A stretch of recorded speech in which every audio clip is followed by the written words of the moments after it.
Hi pards! Ayan, maaga kami nagising ngayon guys para magbihis at aalis kami. Sasamahan pala namin si Madam sa mga batang may sakit guys. Ayan.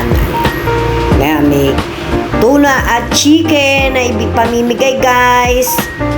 Ayan, pati yan yung mga pwedeng kainin na agad. Ayan, si Lola Nena.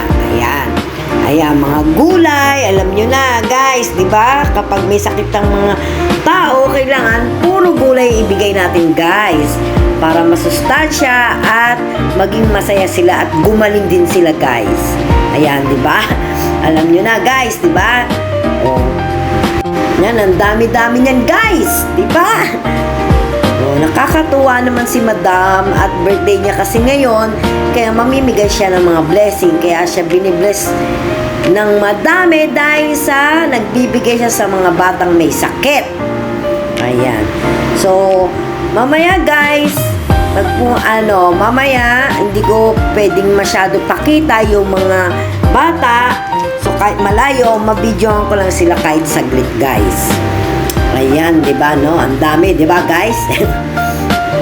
Pag magbibigay po kayo sa may mga sakit, mga gulay, yan, masustansya lang, guys. Ayan na, si Madam, nagsalita na dahil sa birthday niya ngayon. Oh, sa mga batang may sakit na sinishare niya ang kanyang bless para okay ang mga batang may sakit. Ayan. Di ba? Bait ni Madam. Ayan. Tapos guys, nag-tadmark nga pala kami gawa ng mga bata yan guys. So, ita-tadmark lang. Ayan, si Coco, nag-tadmark na rin. Okay yan guys, ang ginawa nila. Gawa ng mga bata yan guys. Mga may bisita, nagta-tadmark dyan. Guys, ang ganda, diba? So, ayan, nag-soup na kami guys.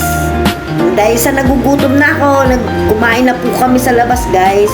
Ayan, papicture muna si Coco. Ayan, nandito na kami sa bahay. Thank you for watching, Part!